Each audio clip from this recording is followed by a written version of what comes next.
What I think you should look for are the trust marks. What big organizations are utilizing this AI? If they're good enough for Dropbox and Nike and Audi, they might be good enough for my small business. And if it's $50 a month, if I can find value in that free trial, I will hopefully be able to use that long term. I think when you think of long term as well, which ones are absolutely going to be long term? OpenAI and Microsoft, that's long term. If you're in the Microsoft ecosystem, you're probably going to be OpenAI for foreseeable future. If you're in the Google ecosystem, you're probably going to be in the Gemini. Today, I'm very excited to be joined by Christopher Brock. If you don't know who Chris is, he's the host of ChatGPT for Business and Life, the largest Facebook group focused on ChatGPT with more than 260,000 members. He's also the founder of Primary Hosting, a brokerage for small businesses who are looking for app and web hosting. And he's the founder of AI Online Classroom, the source for video-based AI learning. Chris, welcome to the show. How you doing today? Good. Thanks for having me, Michael. I'm super excited that you're here, Chris. Today, Chris and I are going to explore how to get started with AI workflows. Now, some of you might be like, what is that? Don't worry, we're going to get to that in a minute. But first, I'd love to hear your story, Chris. How in the world did you get into this AI space? Start wherever you want to start. Great. So I've been working in tech for the better part of 15 years. My first technology project I built was actually at my college. I built something for student life using like WordPress. And this has been over 15 years ago, but being able to build something that I didn't really create, I just sort of combined, but it made an impact, definitely influenced my entire career. I have a great story that I'm happy to share, like my background, but how did I get into AI? I saw that it was a transformational event. When I used ChatGPT for the first time, and I was in that very end of November of 2022, first week of December, and it was like this miracle dropped onto my computer. And I was able to do so many things that I wish I was able to do for my entire career. It was almost like going into Star Trek in a sense, you know? So it was like this future that was right here. Knowing that it was going to have such an impact, and I thought it was going to be ubiquitous, I started the Facebook group ChatGPT for Business and Life because I realized that AI wouldn't just impact business, it would be in our life. It would just permeate everything around us in all facets. So with that, I started the Facebook group, and it's been an amazing journey since I started it. I've been to MIT and Harvard events around AI. I've been out to San Francisco to the AI conferences. We built some systems that we even got to go to Quantico and present to the Marine Corps Systems Command. So it's been an amazing journey that I'd worked in tech for a while, but AI really this Phoenix from the ashes moment after COVID, after all the small businesses got so disrupted from 2020 to really now, you know, like we're just now finding this bounce back. AI gave us such opportunity and enthusiasm. It also gave me this ability to build conversations and dialogues with others. So when did you decide to start the Facebook group, and did it instantly pop, or tell me a little bit of that story? So I started the group in December 17th of 2022. You didn't wait very long at all. You were like a couple of weeks in, right? I was like, December of 2022, I was able to do so many things with AI. Like I started the group. I invited all of my friends, colleagues. I have a lot of friends that are in tech or in academics, small businesses, larger businesses. And I said, hey, just join my group. You know me, please give me, some love. But it grew from a few hundred by the end of December to a few thousand by the middle of January to tens of thousands by February. And now we're at 260,000 and still growing. So it's been a phenomenal growth, and it's been really great because we've had this really cool dynamic of early pioneers and early adopters of AIs, people outside of my friend group, were the first to really jump in. So really growing and seeing the maturing of AI for some of our early group members has been exciting. They built really phenomenal businesses just in this 15-month period. So that's been phenomenal. The actual questions that we get, I'm always impressed by ways that people are using AI and the questions that they have around AI, and now having a community that it's not just me coming up with answers, but others. It just really is an amazing thing that we have social media, but now we have AI as a topic that really brings out the best, I think, in all of us. So that's been an amazing thing for me personally, just to see all of the growth around AI and being able to be part of something that is a community. I didn't really put that in my business plan. I do run a tech company. I didn't really think in 2022 that I was going to start a Facebook group and it was really going to amount to anything other than my enthusiasm because I saw what AI was going to do. So you decided to launch this AI online classroom. When did that come about, and what is that all about? So having 260,000 members, and Michael, you might know this, you have a big community. There's so many people with so many questions coming in with so many different journeys into AI that I realized that I'm pretty technical by trade. I'm a developer, a Linux admin. I'm a tinkerer. I'm a coder. Some people are not. Some people just want to learn how to use it every day. So I realized that, hey, I don't want to be over everybody's head. So I also realized that the people that want to go deep, I want to go deep with them. So the idea was like Netflix and Amazon Primes and Disney Channel, Disney Plus. It's a great place that you can go and just sort of veg out and watch whatever you choose.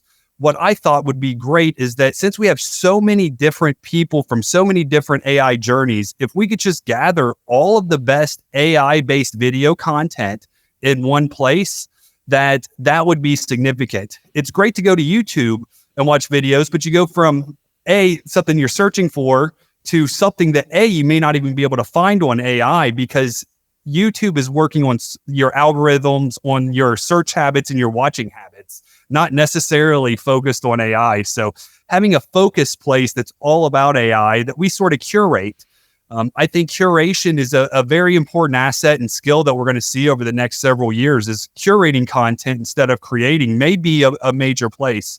So curating all of this content that's easy to find, and then using AI. We use something called RAG AI, or Retrieval Augmented Generation, or just basically we trained AI on all of the videos. That way you can ask our AI any question that you may have or describe a little bit about your situation, and it will give you recommendations on videos in a way that none of the major providers of like a Netflix or Disney are doing.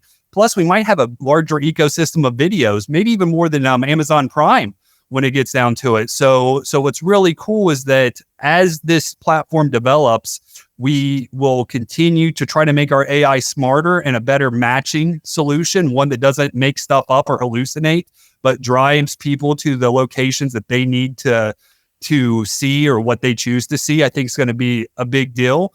And having it just open, there's no fee to go in and like watch videos. I wanted to eliminate every possible barrier. That way, out of my community, when you ask something about AI, hey, go here. And hopefully this is your guide to help you learn and be educated about AI.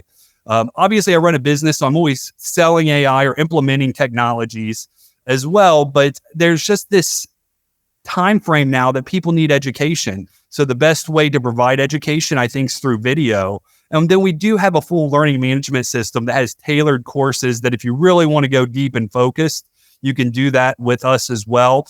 But what we found is just a more is more approach, and then having AI help us eliminate any of the traditional barriers of entry would be a big benefit. So that was sort of the driving factor, is that we had all of these people asking questions all the time. And though I love to be part of the community, it's also something that's a 24/7, 365 on button. So how do you offload that into AI a little bit to provide a better service and solution? Thanks for sharing your backstory, Chris. I do think that there's a lot of people, including myself, who are either listening or dabbling in artificial intelligence, but they've got another business or they work for another business. And right now they're in the exploratory stage, which is why they're listening to this show, AI Explored, right? And there's a lot of marketers who are maybe a little skeptical about AI, and especially AI workflows. So what do you want to say to those? Why should they focus on using AI to help workflows? And then we'll get into kind of some of the tactical side of this. Perfect. So when I first got started in business, AI was not around, as we call it, generative AI, but social media hit and cloud computing hit. at the same time. And we had this saying like social, mobile, local. And this, when I started really in the ad space with Facebook, that's really how I started my tech career, was running Facebook ads. I started running it before they had any of the data brokers. And it was really specific. It was around like weddings, let's say.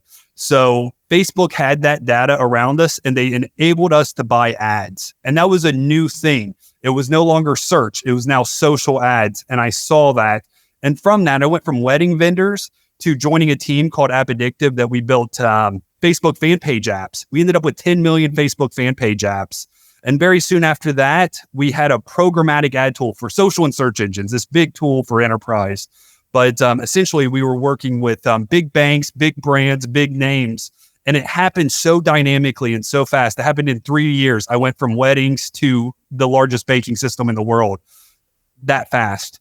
AI, I do believe the generative AI movement is going to move faster and be bigger than social media. It's going to impact every single aspect of every layer of business, even going to permeate into our personal lives. So with AI, the first thing is to realize that generative AI is here. Two, a lot of people say they've been doing AI for a long time. And though that's sort of true, it's no longer required to go to Caltech or Stanford and MIT in order to participate in this AI movement. It's natural language programming, and it really hit 15 months ago. So no one is truly this expert level that you couldn't be yourself. So embracing the technology and using it, I think, is the main thing. Is like first learning how to use it yourself, just what is it? And then you can start thinking about the workflows that you're doing in your day-to-day tasks that could be automated or augmented with AI in a way that would just make your life a little bit more freeing to do other things that are more important than doing something that's mundane. That's really cool. So let's define what the heck AI workflow is, because a lot of people are working with AI, but it's not necessarily a workflow. So let's define what that is. And then let's get into kind of, what it can, some of the misconceptions might be. Sure. So an AI workflow, at least to me, means it's going to do some type of productive work for you more than one time. So areas in your day-to-day working life, you're going to probably see these in your Office 365 or your Google Suite in a way that there's emails, there's spreadsheet systems, there's Word documents, there's even search drives, right? Like you have a drive of documents. You have all of this Office suite. How can you utilize AI in that Office suite? We all have heard prompt engineering at this point, and that's a very valuable skill. What's really cool with AI workflows is how do you daisy chain prompts in a row to perform a workflow? So something that's more than one prompt. How can you get an inbound, let's say, email that you want to respond to? Maybe you give a proposal that's personalized, and maybe you can give a follow-up feedback based upon something that was in that email. A workflow that's AI generated would be able to ingest that email, understand it, look at the data that you trained on your business to that workflow or that bot, and then using that, the bot auto responds back, or at least automatically pushes the workflow to a human. I think it's probably still important to keep a human in the loop in certain cases, but whatever would take 20 minutes in the past, how do you make it 2 minutes? That's what we're really working at for AI workflows. So moving that to 2 minutes, keeping a human in the loop, and now you're able to service your client base better and more efficiently by augmenting your workflow process with AI. That's really cool. And a lot of people are like, ooh, that sounds really cool, because I'm having a hard time finding quality people. And if the AI can do it, that's really exciting. Now, why don't we level set here a little bit on what reasonably can be expected today as we're recording this in early, in the spring of 2024, what can be achieved by AI workflows, and maybe even what are some of the misconceptions of what can't be achieved right now? So the easiest ones off the top are if you have a form, any sort of input form digitally, we all know about using email marketing and personalized emails, or, trying to build a customer journey.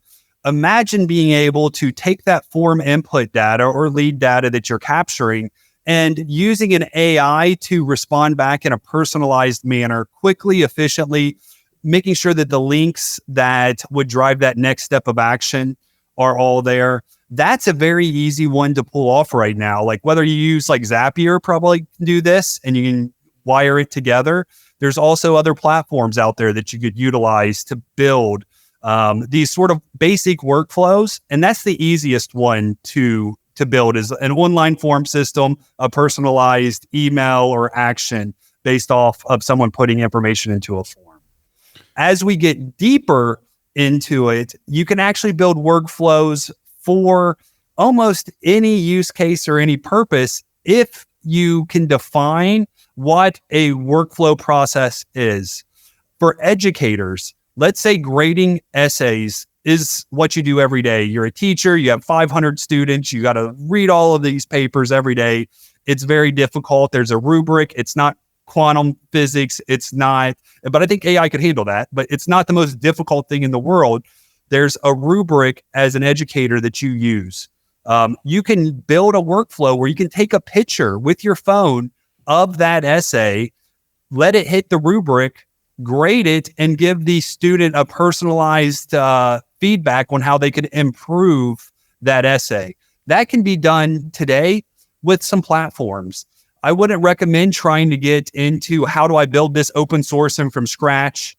That's going to be way difficult. I would focus on trying to find some solutions out there that are already available that may be a small fee per month, but you can rent it. And by renting it, you can perform amazing work by automating things that you're doing a lot of. And when you're thinking of workflows that you can automate, try to think of things that you're doing all the time repetitively, and you could draw a diagram from the beginning to the end. And if you can draw it on paper, you can probably build an AI to map that workflow. That's really cool. Is there stuff that isn't possible today with the workflows? I mean, you talked about this teacher grading an essay. When we were prepping for this, we talked about like contract reviews, right? Like you could have some sort of system that could look at a contract and maybe identify things that are in the favor of the other party and not in your favor, these kinds of examples. But other things that any warning signals or anything? You understand where I'm going with this? Yeah. So things that it can't really do, it can't really become Terminator, one. So don't be afraid of it. Like just because you build a workflow doesn't mean you're going to take all the humans out of the jobs and now there's robots working everywhere. That's not really something that's happening today. I can see how AI in the workforce is going to have a major impact over time.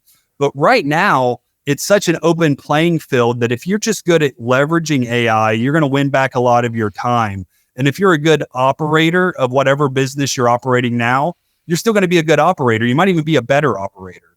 I was just at MIT last week, and they're saying you could be 100x to 1,000x better yourself. If you look at it, you versus you, they're saying that's the sort of competitive advantage you can have right now, which is amazing and sort of mind blowing, but it's really true. Like, how could you, if you're doing something repetitively, how can you automate that and then free up more time for yourself? So don't think of it that you're just going to have a robot and it's going to do all the work and now no one has any work and everyone's unemployed. I don't think that's the immediate impact of using AI. So that's one fear. The second fear I think that people have is really just getting over the hurdle of using it. Like, I wouldn't outsource all of this to agencies and outside people until you sort of play with it yourself, because AI is easier than what some people could come to believe. I mean, if you don't know how to code a website out, that took a little bit of time and it's gotten easier and easier and easier, but still complicated for some. Using AI is much easier than building an app or a website, in my opinion. So that's one thing, like getting over and actually using it is the second. And then I think the third thing that people sort of fear when they're going to use AI is that, like, how do you know if it's truthful? How do you know it's responsible? How do you know it's going to perform this workload over and over again? I think we're getting closer to this level of getting rid of hallucinations. I don't really love that term hallucinations because I feel that if I saw a person hallucinating, I could tell. With Yeah, AI, but hallucinations are when it gets it flat out wrong. That's what we mean by hallucinations. yes. For those and that like, don't know. let's say you're doing legal cases. We were talking about like contract law. Like there's been in the news, like it will cite sources that look perfectly cited and they're perfectly cited. They just don't exist because it made it up. And that for me, they call that hallucination, but I call that confabulation. It seems like it's very correct, and it would fool most people. But when you go and look at the citation, it doesn't exist. What we're finding is that was a problem last year with RAG AI, or the ability to train AI. You can limit that hallucination or that misstep in the process. So if you're still mindseted that last year you heard the lawyers got in trouble because it cited wrong cases, yes, that happened. But I would blame the user on that more than the technology. And now there's tools that you could have all of the information about your business that you could upload into an AI that it understands the whole framework of your business. It can understand your persona or how you want to approach clients. It can understand the source material that you wanted to know first. And before it goes out to ChatGPT or Claude or Gemini, it uses your information first as its source of information. So if you learn how to use tools to train your AI first, you can get out of that fear that it could make stuff up. It will not make stuff up. It will actually perform the job incredibly efficiently and accurately if you put the right workflow framework in place from the beginning. Yeah. And I would imagine if you're just getting started with creating a workflow to take work off your plate or one of your staff's plates, you're going to want to spot check at least for the first many whiles to make sure it seems accurate, right?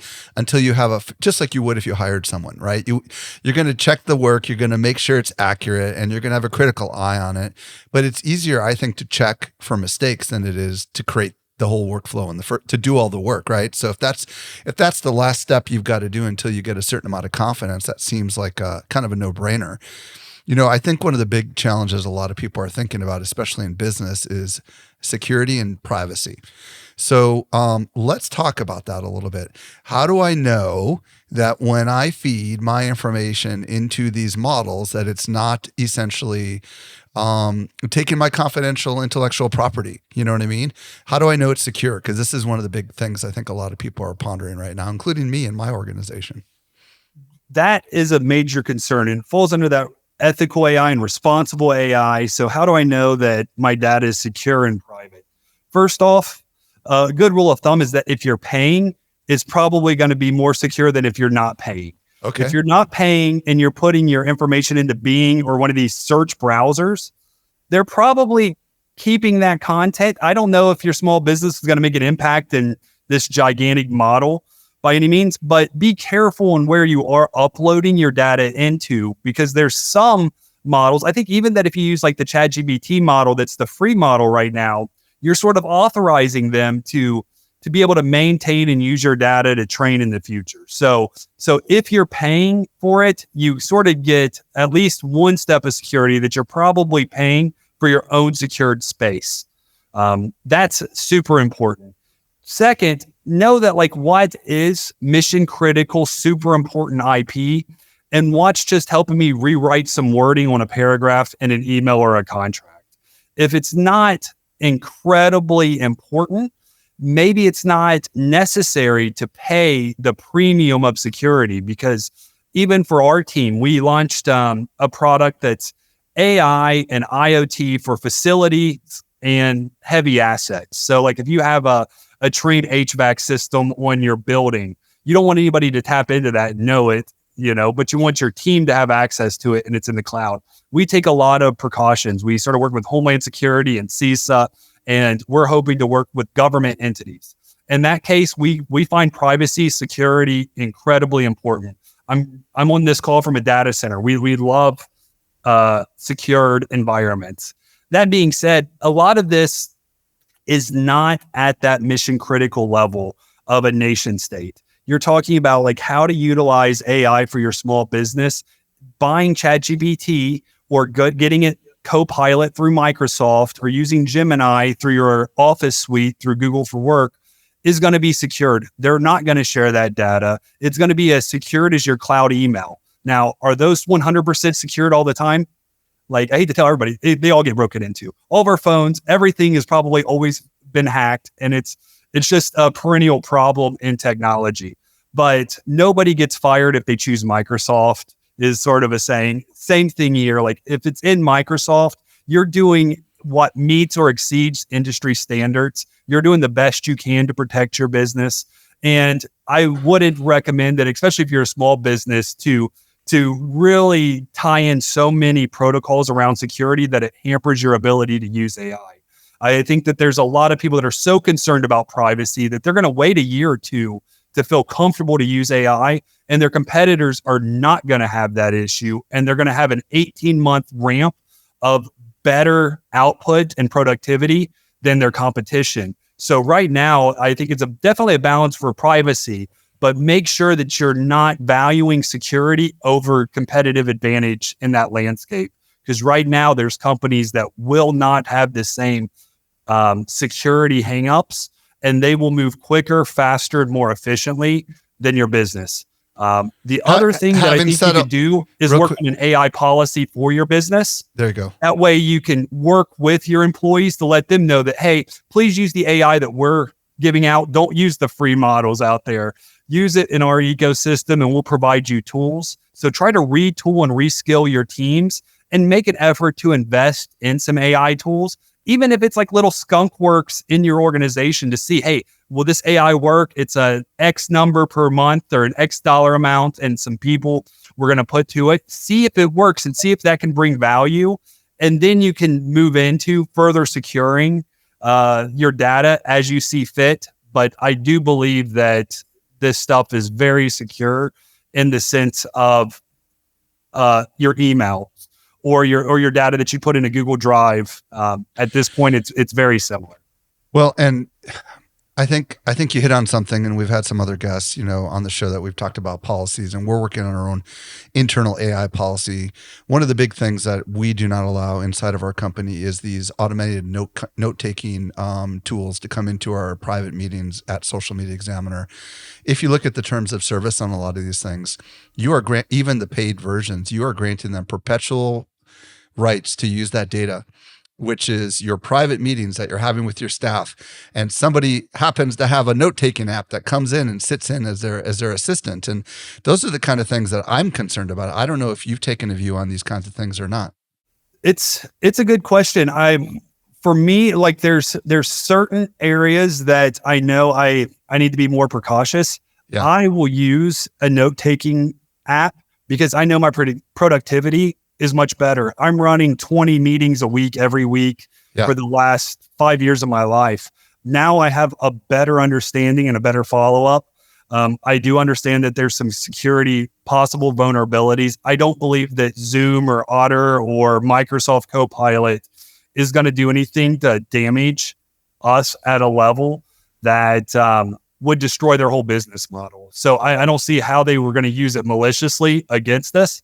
However, that's a gamble. I mean, like I have friends that don't want to move from an Exchange server because it's on premise to Office 365. Yeah. Obviously, Microsoft has our data. It's clear they could do anything they want with it. And we just hope they're good stewards and being as big as they are, that they won't do anything malicious. And if they do, we'll see what is to come with that. But I personally don't have the same fear. Now, when I've even had calls with Homeland Security that are not too top level that I've used at Otter. So I'm not going to say I haven't used it in government, but if I would meet with the Marine Corps Systems Command and it would be a private meeting, I probably would go back to a traditional note taker just because I can read the room a little bit. Yeah. All right. Well, let's talk about how do we get started with, thanks for going down that rabbit trail, because I know it's something a lot of people are concerned about. Let's say we want to automate our workflows with AI. What do we need to be thinking about? Where do we start with this beyond what you've already talked about? You've already talked about identify your recurring things that you do that are ripe for opportunity to bring AI to the table. But let's say we've identified some things that we do that we want to automate with AI. What's the next step? So first thing I would think in this AI movement, think of low code, no code as much as possible, especially if you're not very technical. And in fact, if you have very technical staff and you're allocating the budgets, I'd still recommend that you go low code, no code instead of trying to build some crazy open source solution that costs tens of thousands of dollars a month just to host. Plus you got to learn by doing. I recommend finding solutions that have already gone through the process of trial and error. Maybe some platforms that already have 5,000 to 30,000 clients in the last year, which is pretty significant, that have some good wins. Also, having platforms that you're not bought in or solely stuck into the model. You can find AI workflow engines that you can start with ChatGPT 4 Turbo. By far awesome, really good. But if you want to switch over to Claude and it's built into the platform, imagine you build your workflow, but now you just switch out which large language model is sort of the API pushing it or using the tokens for its output. That's a big deal because there's AI platforms right now that will allow you to experiment with all of the large ones, Anthropic, OpenAI, Cohere. You can probably do some open models like llamas that they're self-hosting at their organization and putting into their workflow model. Yeah, and llamas from Facebook, just so everybody understands, that's the llama model. And yes, and as we're recording, they just came out with version 3, which is supposed to be really good, right? So right, and then right now you don't have to necessarily think of like multimodal models, but we are moving into this world where we have text models. But imagine turning text to visualization or text to video. That's multimodal going across major different areas. So that's one thing to really consider. The other thing then to consider when it comes into workflows, a dear friend of mine, his name's Paul Byer. He just got named the generative AI expert at Harvard. He also runs GAI Insights. Great organization, really studies the AI dynamic. He said that we should think of this in our organization with his WINS framework. You can look this up. It's a Harvard Business Review article, but WINS in your organization, anything that AI touches in your organization will hit the WINS framework. WINS stands for words, images, numbers, and sounds. So when you take just this understanding in your workflow, what can AI do right now? AI can look at words, images, numbers, and sounds. Outside of that, you're still pretty open. If you're doing physical activity, there's no robot yet that's affordable to replace your people. So don't think about that. Think about ways that you can use this WINS framework in your workflows. Real quick, I wanna zoom in on that. I like this a lot because most people experience like the free version of ChatGPT and it's just words. They don't realize that the paid version of a lot of these tools have vision capability, right? So you can take pictures and you can interpret pictures. And you've already mentioned it, taking a picture, for example, of an essay from a kid or a scan. But numbers is also something that a lot of people don't think about, right? You think about spreadsheets, you think about raw data. You can upload CSV files to this and you can ask it to do data analysis on it. And you can probably do anything you could possibly imagine, right? Like, let's say you had rows of data that was daily data and you wanted it to basically look at it from a monthly lens. That would be a little more complex for you to do, but it wouldn't for the AI. You can say, hey, AI, show me a little chart of this data on a monthly basis and then compare this month, this year over last year based on the daily data. Something it can do very easily. Sound side of it. The sound side of it is kind of scary, but kind of cool. Adobe, as you know, allows you to do audio enhancements. Obviously, you can do voice augmentation. I don't know what else you can do on the sound side of stuff, but video is obviously coming next. But there's a lot of things you can do. And when you think about this framework, now all of a sudden it opens you up to the possibilities, right? That's right. Like, I think what we've seen over the last month that's really taken off are like, I believe it's like Suno.ai. There's a couple others that are doing, like, if you wanted a jingle for your business, because you're going to do some radio advertising, I think you can knock it out of the park right now for $30, $50 in credits and using an AI platform to create a jingle about your business. So now you have you have music that you couldn't afford. You wouldn't even know who to call before. Or if you call the radio station to say, hey, do this, they'd say, great, here's this fee plus this fee for advertising. Now you have that capability that you can create sound. This may be great for teenagers or kids using, but I see this being applicable in business. You'll also have the ability to automate. Imagine if you are in HR and you're hiring people. Imagine being able to put a voice, not a music, just a voice to your training and compliance. That could be very big. And if you don't want to add the voice to it, you could at least train all of your AI or your chatbot AI on all your compliance and all your hiring documentation. So you have a 24/7 AI companion for any of your employees that could ask about their plans or who to call or how to access certain features in their benefits packages. You could train that and have that. So I think that there's just a phenomenal amount of opportunities that you could look at in your organization and say, you know what, I have taken 10 calls about that over this month.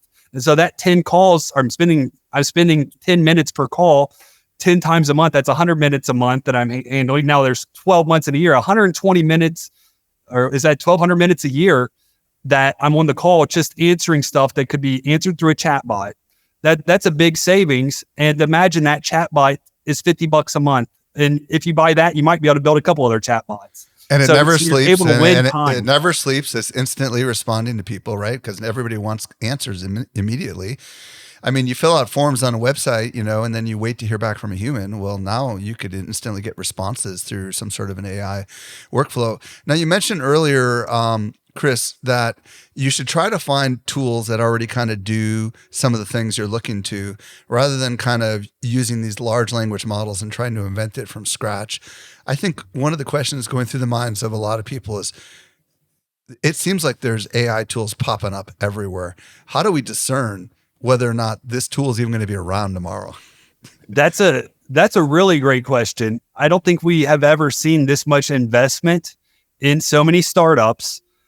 I think that it's good to see that a company got investment, because at least you know that they're keeping the lights on now, but that can lead to catastrophe down the road. So there is some issues with picking good companies. What I think you should look for are the trust marks.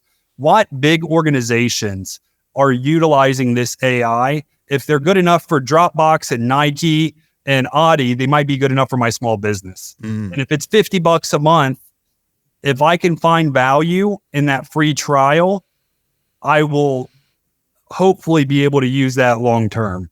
I think when you think of long term as well, which ones are absolutely going to be long term? OpenAI and Microsoft, that's long term. If you're in the Microsoft ecosystem, you're probably going to be OpenAI for foreseeable future.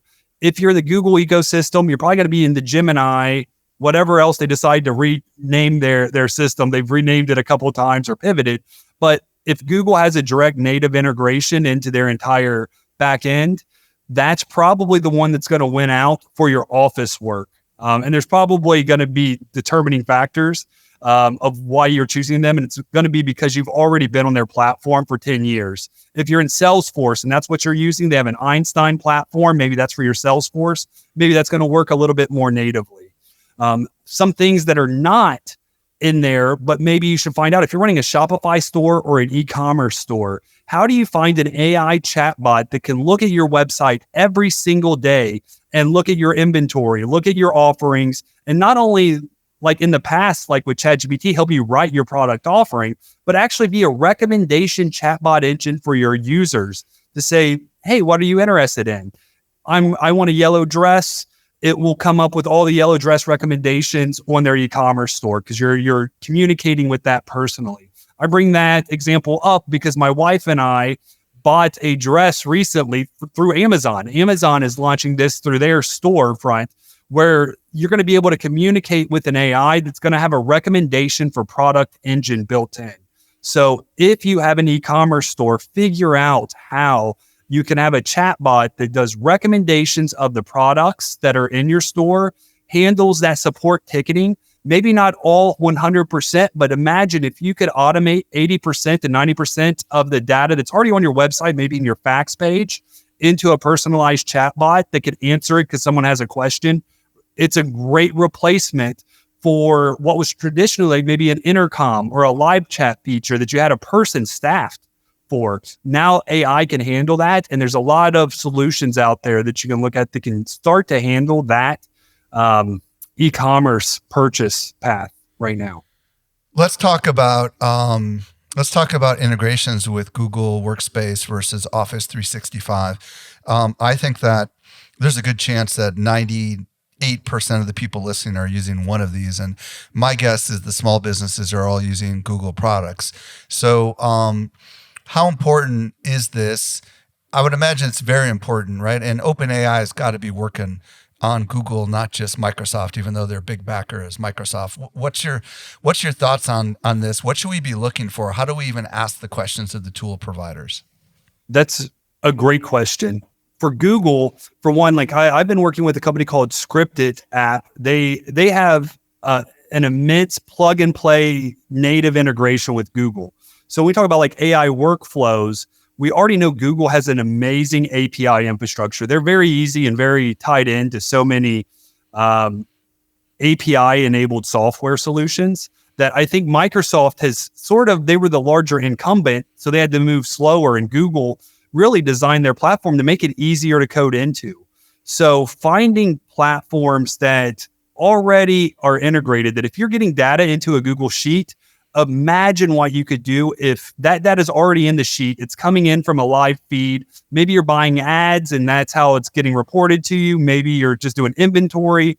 Whatever you're doing in your Google Sheets, imagine being able to take that Google Sheet and make maybe a dashboard or make it a little bit more actionable than you could before.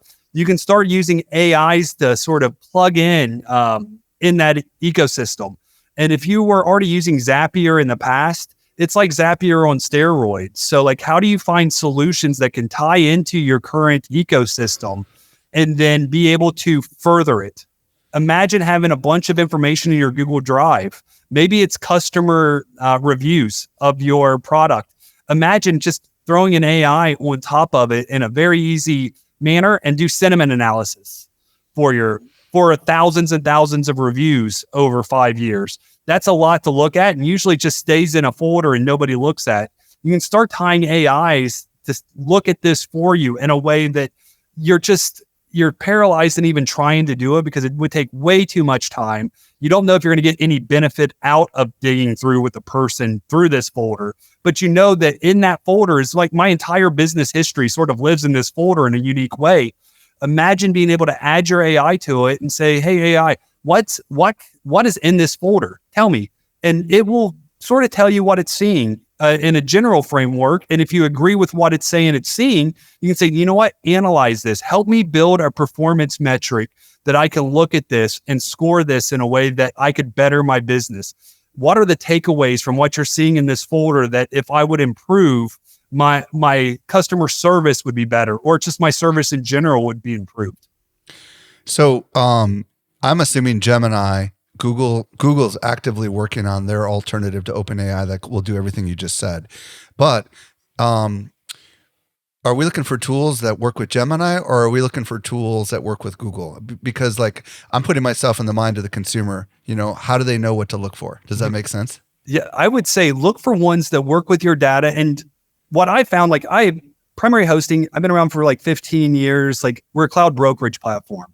What I found is there's no one single solution that fits it all. In fact, most companies have a combination of solutions, and it's how you have this combination of solutions that you can put together in a way that effectively helps you run your business.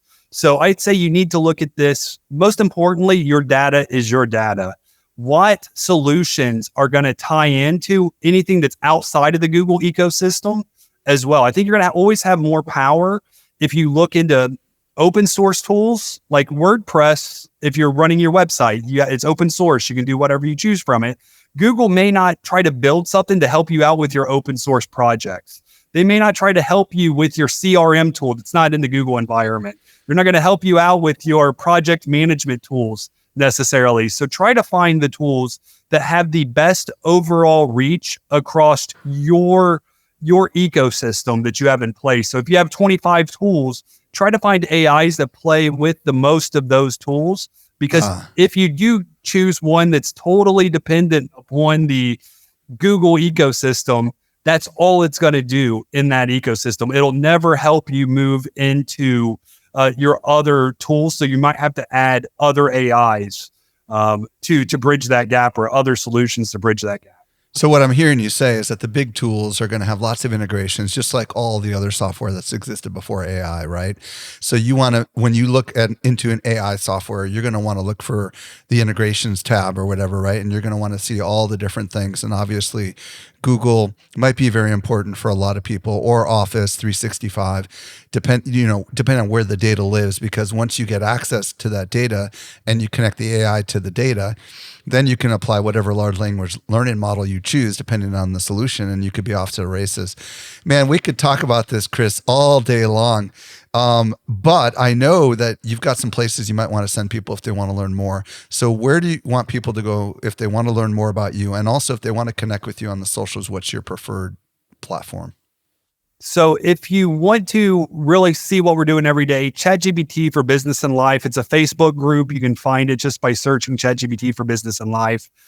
We'd love to have you join us. We'd love to hit 300,000 members soon. We'd love your feedback. If you see this, watch this, and join, please let us know, and let us know your questions. You can find me on Facebook. I'm definitely, that's an ecosystem I'm really on the most. I do quasi participate in other social media places, but that's the core location I'd recommend. As far as following what we're doing, AIonlineclassroom.com is a great place that you can go to learn about AI. We keep that updated daily. We're trying to train our AI to be smarter. So when you come to it, it could be your one source resource for video education. We do have some really cool things that are going on in that space. So you can always check that out. And as we grow, our company's called Primary Hosting. So it's primary.hosting. And one important plug for us, I'm an enrolled citizen of the Pickawashani tribe of Alabama. So we are working on putting out some of the things we're doing for our community and our tribal peoples at pickawashani.gov. So all of those places, you can check us out. Christopher Brock, thank you so much for coming on the show and sharing your insights with us. Absolutely, Michael. Thanks for having us.